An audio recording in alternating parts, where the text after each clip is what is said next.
How familiar are you with the classic troubleshooting tools that you can find in our Cisco iOS? Well, find out next right here on IT Pro TV. You're watching IT Pro TV.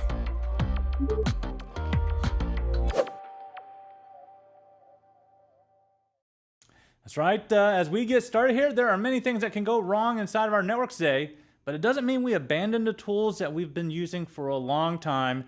And here to help us to refresh our knowledge on those, Anthony Cerquera. Anthony, as we get started, okay, let's kind of do it this way because I can list off a ton of tools here. What is probably the primary tool that you normally actually would go to right away, especially when we deal with Cisco? I know the tool that pretty much everybody does, but let's talk about this idea. What is the first one that you would do? The only interesting thing, like the challenging thing here is what does it stand for? Right. Most people say Packet Internet Groper. Right. Ping is the tool. I mean, there's just no denying it.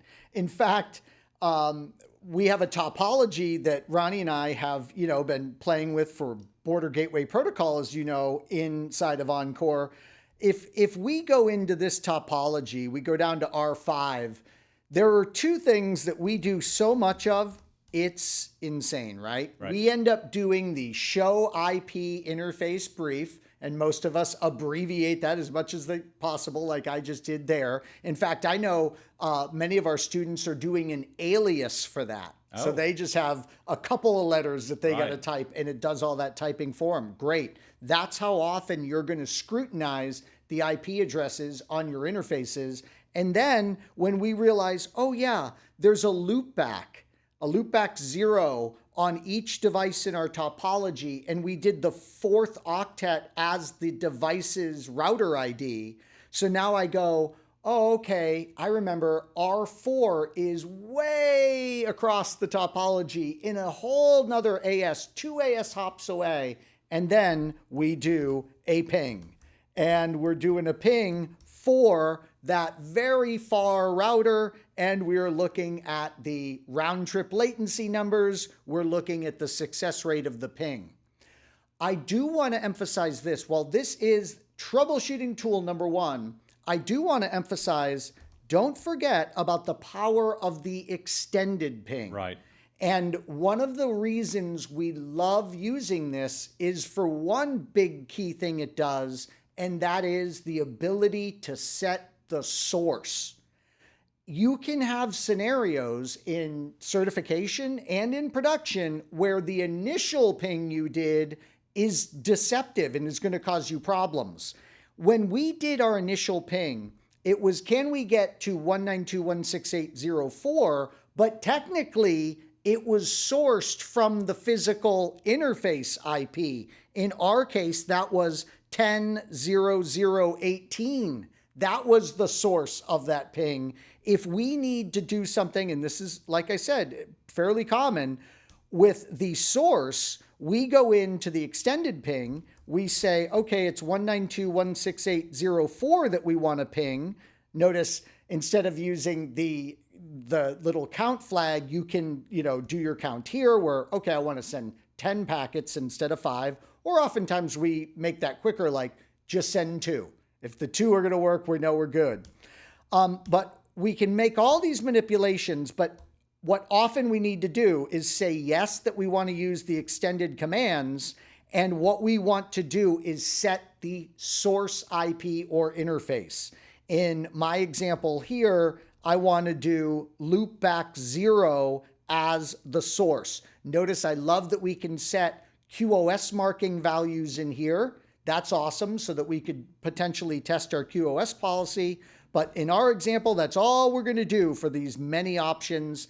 And there we go. Now I feel really good about the BGP topology because I have sourced the 10 ping packets this time from my own loopback, and we're really focusing in on the loopback to loopback connectivity. Now, as we talk about the idea of ping here, there's only one more thing, and if I can get you to show this, I think it'd be cool as well. So if we go back to Anthony's screen, this will kind of help us out too.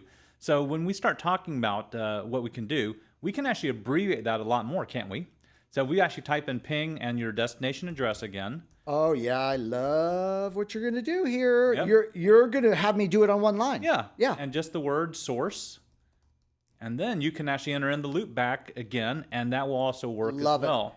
And this is going to be so much quicker for us. Thank you, Ronnie. And it's really the way to go if that's all you need Right. to manipulate. But if you need for the the others, extended commands, right? Yeah, if you need the others, definitely take advantage of the extended ping in the way that he showed us how to do that. Now, let's go to CCIE for a moment, okay? So, because since you've done it and I haven't, how important is the idea of us making sure that we have ping under control here?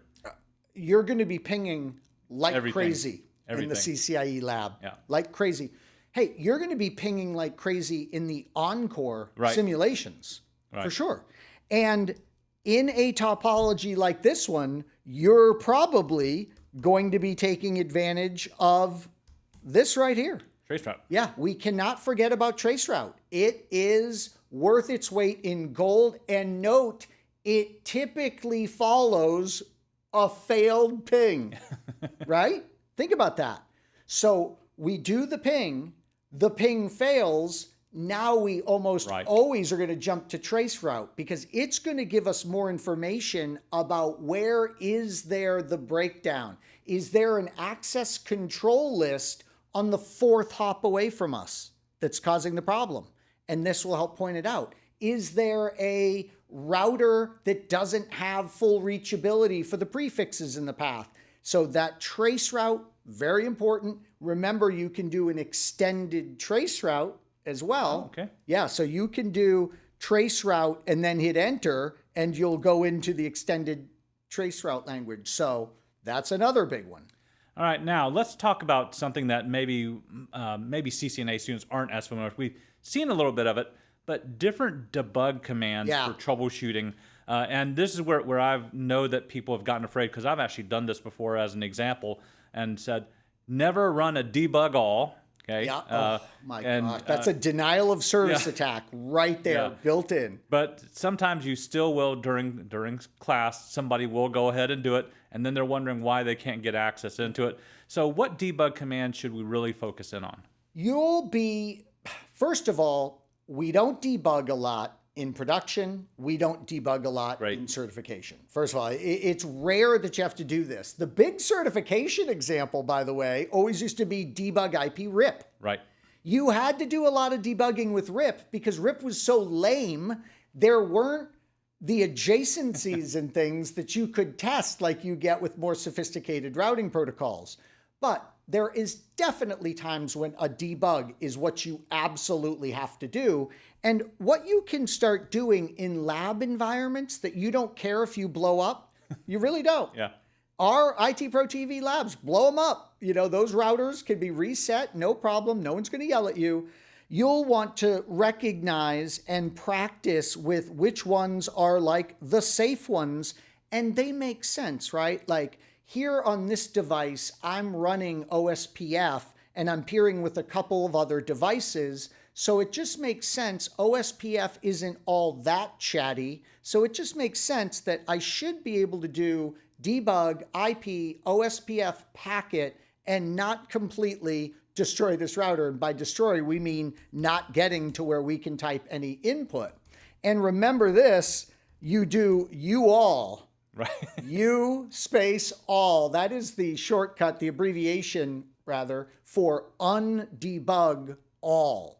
And that is something that you want to become familiar with here because you want to, as succinctly as possible, stop any of these debugs that you have running. And remember this, verbose debugging is putting overhead on the router. Now, routers these days have so much resources, horsepower behind them. This tends not to be the issue it once was, but we do have to admit that you would never leave a debug running just to have it running because that is placing overhead. Now, Ronnie, let me show you this, All right. this tip.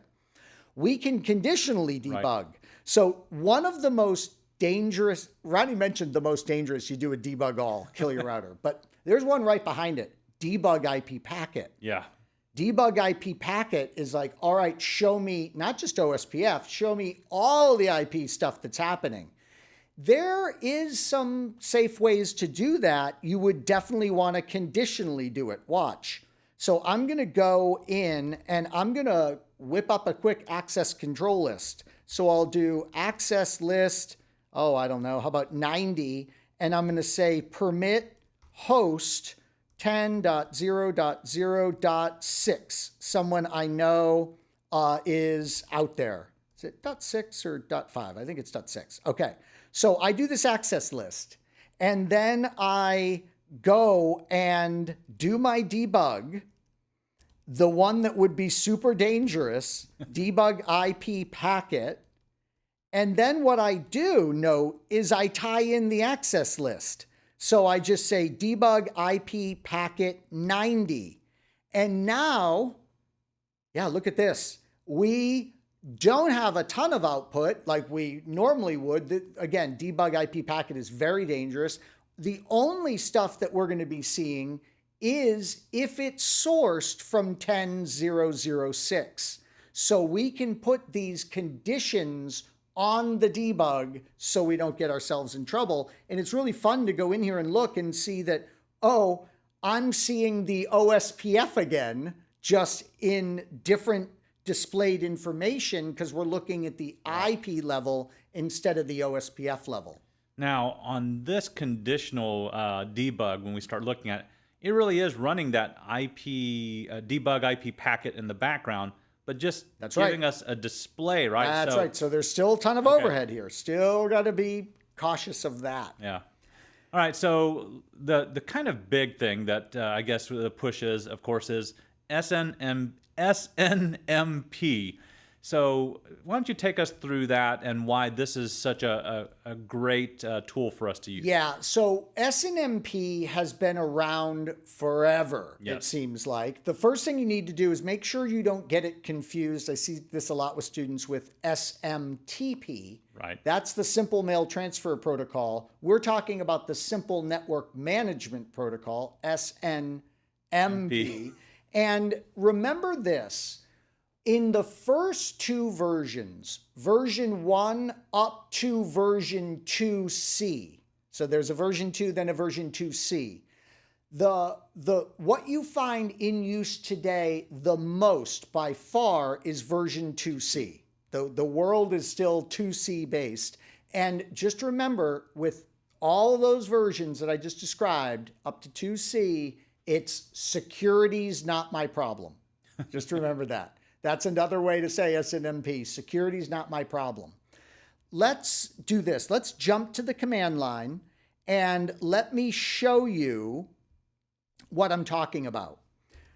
We come in here and we go, all right, we're going to really secure this. So this Simple Network Management Protocol. So we come in and we go IP or just access list once again. I'll do 50 this time. And we're going to permit host my machine. Let's say my machine is at 192.168.0.100. So I've created this access list that locks it down to my machine, and then I go and set up Simple Network Management Protocol, and that is SNMP server. We are doing 2C, version 2C, and it is secured by a community string. The community string is a clear text password. And we know 2 very dirty words in Encore are clear text. That's like the worst curse words ever. And so, here's our, my password in clear text.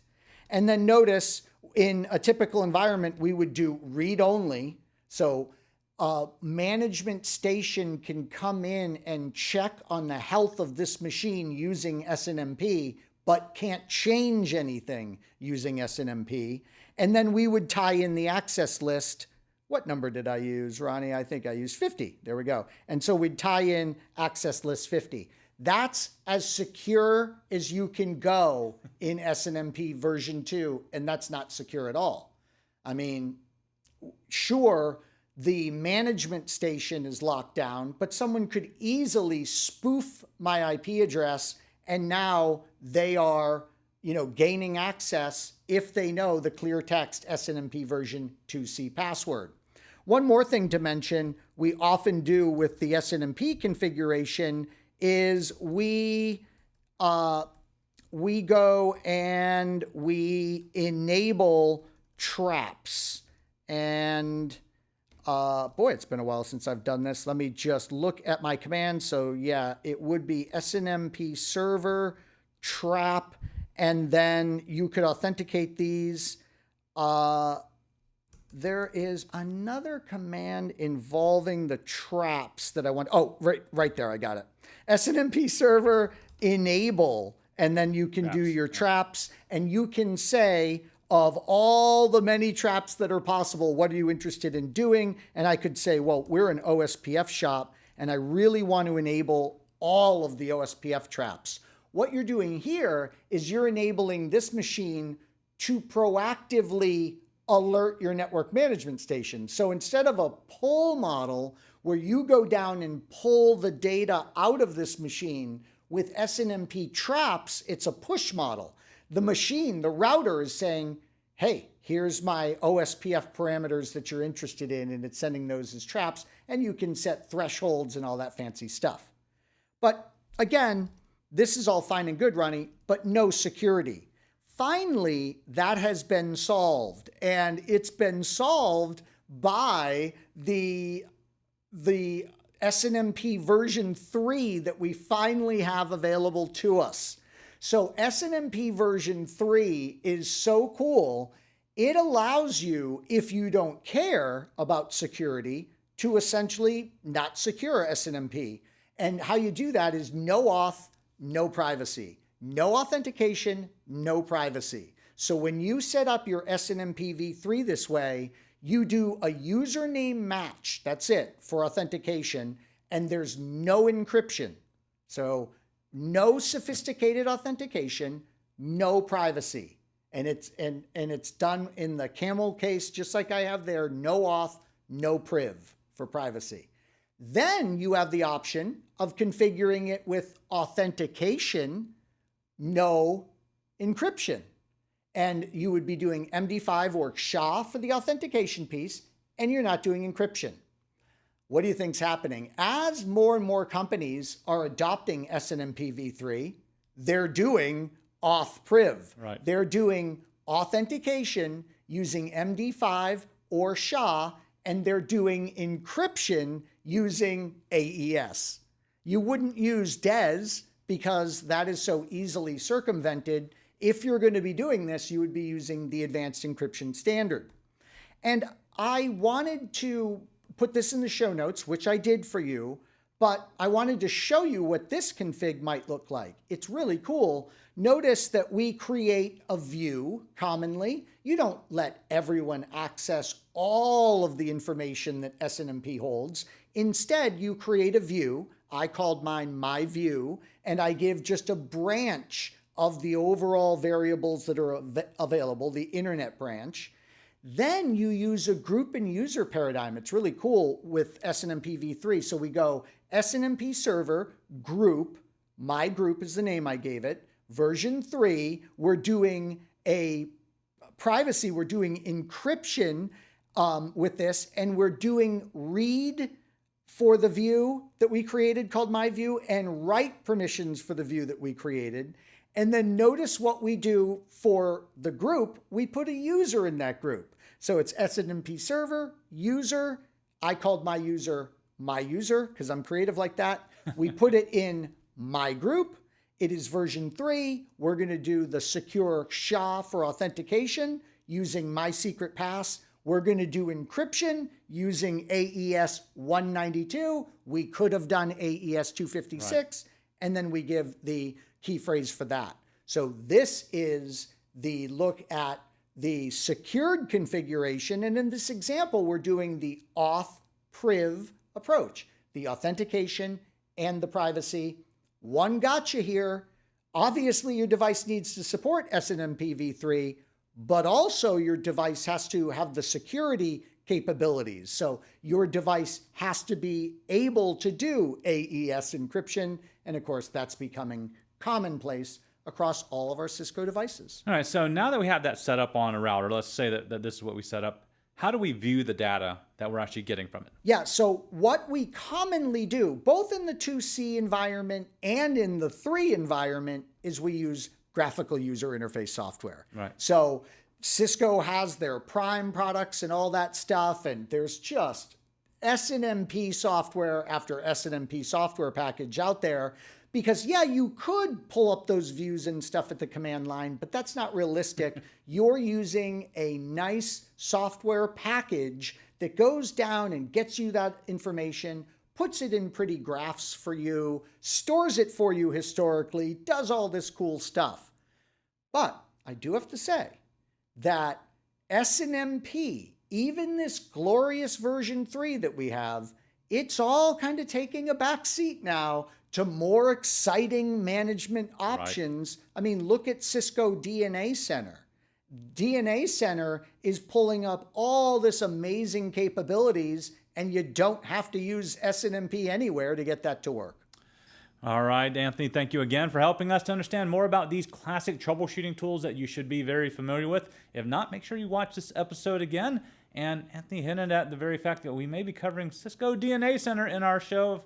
And of course, you want to see that, you want to check that out as well. But that will end it for this episode. Signing off for IT Pro TV, I'm your host, Ronnie Wong. And I'm I'm Anthony Sequeira. Stay tuned right here for more of your CCNP Encore show. Thank you for watching IT Pro TV.